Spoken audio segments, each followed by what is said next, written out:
Karen's sneer could curdle milk from a mile away. She waddled onto the scene like she owned the asphalt, her voice already slicing through the evening air.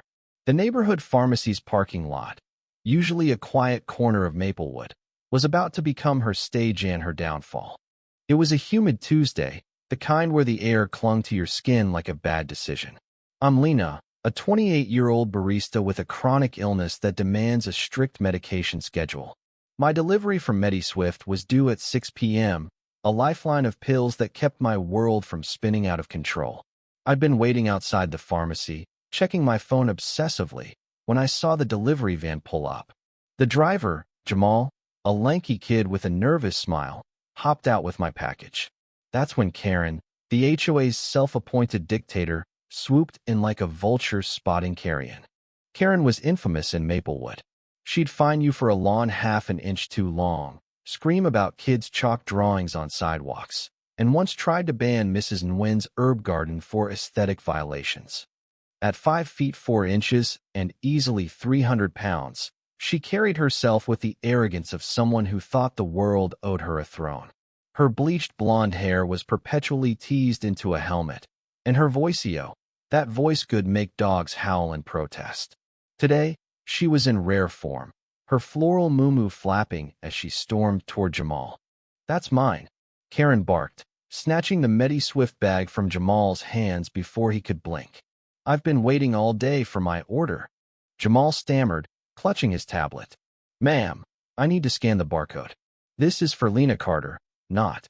"Don't you ma'am me, boy," Karen snapped, her jowls quivering. "I know my rights. This is my delivery, and I'm not letting some kid mess it up." I stepped forward, my heart pounding. "Karen, that's my medication. I saw the van pull up. Give it back." She wheeled on me, her eyes narrowing to slits. You're barely out of diapers, Lena. Go back to your coffee shop and leave important matters to adults." Her tone dripped with disdain, as if my existence offended her. She hugged the bag tighter, like a dragon guarding gold. The scene was escalating fast.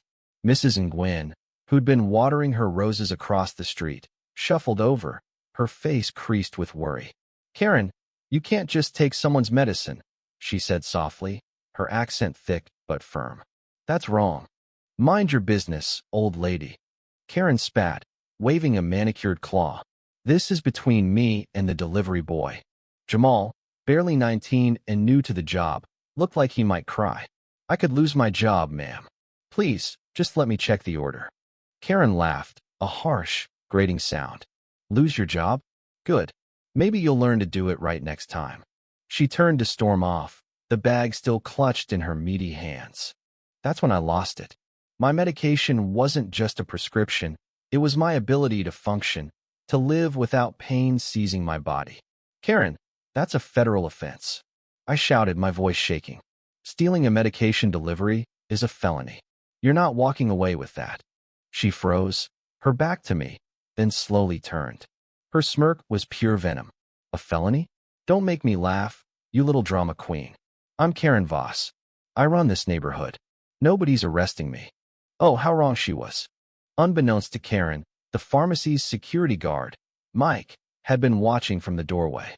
Mike was a no-nonsense guy, a former cop who didn't take kindly to bullies. He'd seen Karen's antics before, her yelling at kids, her complaints about unsightly mailboxes, but this was different. This was theft, plain and simple, and Mike wasn't about to let it slide. He stepped forward, his radio crackling as he called for backup. "Ma'am, put the bag down," Mike said, his voice calm but firm. "You're holding stolen property." Karen's face reddened, her eyes bulging. "Stolen? How dare you? I'm a paying customer. You can't talk to me like that." Mike didn't flinch. "I'm not asking, ma'am. Put it down, or I'll restrain you myself." The air grew thick with tension. A small crowd had gathered now. Mrs. Nguyen, a couple of teens on bikes, and a guy unloading groceries from his car. They all watched, wide-eyed, as Karen's bravado began to crack. She clutched the bag tighter, her knuckles white, but her confidence was wavering. She wasn't used to being challenged, let alone by someone with actual authority. "You're all against me," Karen shrieked, her voice hitting a pitch that could shatter glass. "This is discrimination. I'll sue this pharmacy. I'll sue all of you. That's when the police cruiser rolled into the lot, lights flashing, but sirens off. 2 officers stepped out, their faces unreadable. Mike briefed them quickly, pointing to the bag in Karen's hands. I explained my side, showing them the MediSwift app on my phone with the delivery confirmation. Jamal, still shaken, handed over his tablet, which clearly listed my name and address. Karen's bluster crumbled. "This is a mistake," she insisted, her voice now tinged with panic. "I thought it was mine. I have prescriptions too."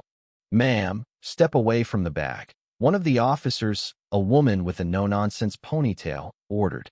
"We'll sort this out at the station." Karen's jaw dropped. "The station? You can't arrest me. Do you know who I am?" The officer didn't blink. "I know you're holding someone else's medication, and that's a federal offense. Hands behind your back." The cuffs clicked shut, and the crowd gasped.